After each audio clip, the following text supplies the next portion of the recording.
বগুড়ার আদমদীঘি উপজেলায় অন্য ফসলের পাশাপাশি বাদাম চাষে কৃষকদের আগ্রহ বাড়ছে।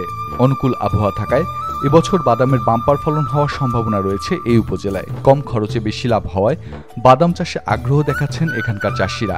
উপজেলা কৃষি বিভাগ জানায়, অন্য ফসলের তুলনায় বাদাম চাষে শ্রম কম দিতে হয়, বাদামে রোগবালয়ও কম, কীটনাশক প্রয়োগের তেমন ঝামেলা নেই। কৃষি বিভাগ জানায়, চলতি মৌসুমে উপজেলার ৬টি ইউনিয়ন ও একটি পৌরসভার বেশিরভাগ কৃষকই কমবেশি বাদাম চাষ করেছেন। অন্য ইউনিয়নের তুলনায় ছাতিয়ানগ্রাম ইউনিয়নে বাদামের চাষ সবচেয়ে বেশি হয়েছে। দাম ও ফলন বেশি হওয়ায় চাষিরা ধান চাষের পাশাপাশি বাদাম চাষের দিকে ঝুঁকছেন। বাদাম চাষি আতিয়ার জানান, প্রতি হেক্টর জমিতে বাদামের ফলন ২-৩ টন ছাড়িয়ে যায়।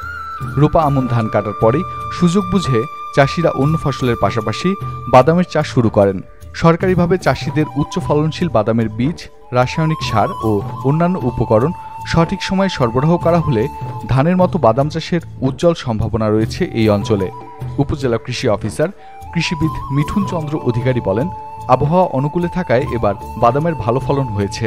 বাংলাদেশ ফল গবেষণা ইনস্টিটিউট রাজশাহী কেন্দ্রের মুখ্য বৈজ্ঞানিক কর্মকর্তা ডক্টর আলিম উদ্দিন জানান, মাঠ পর্যায়ে প্রান্তিক চাষিদের বাদাম চাষে আরও আগ্রহী করে তুলতে আগামীতে উচ্চ ফলনশীল জাতের বাদামের বীজ সরবরাহ করা হবে।